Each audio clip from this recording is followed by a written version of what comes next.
We were pleased to announce Sergeant Jon Boeve as our 2017 Officer of the Year. I received a lot of positive comments from various officers going through training with him, his patience and his ability to train. He's just a phenomenal instructor.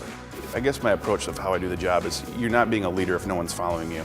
I want to make sure that I can pass along information to people, whether they're police officers or if maybe I'm doing some community outreach event, in a package that they can understand. They feel sometimes that they work with him, not necessarily for him, because he's side by side along with them. Well, for about the last 8 years, I've been in charge of the crash reconstruction unit here. I'm a crash reconstructionist. I've been through schools through Michigan State University. If we have one of these bad crashes, he is called in and comes in to respond. Makes himself available to that, is willing to adjust his hours, and he is always willing to bend over backwards to make these things happen.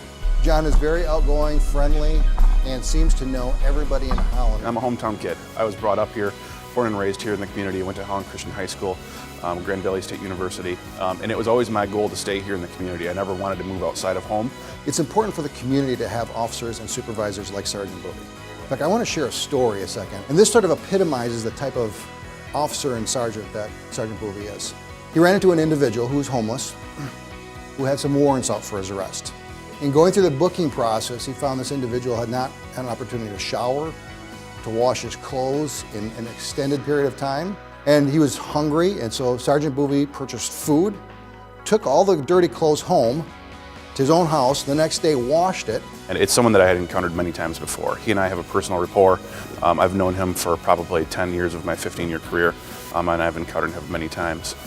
I think that he has the right to have dignity as well, right? And he doesn't need to be walking around in dirty, stinky clothes. And that was one of the things that I wanted to give him that night, was his dignity. It's those little things of going above and beyond, having that heart and that compassion, willing to do something like that. That's what we look for, that's what we love to see in officers, and that really epitomizes the type of officer that he is.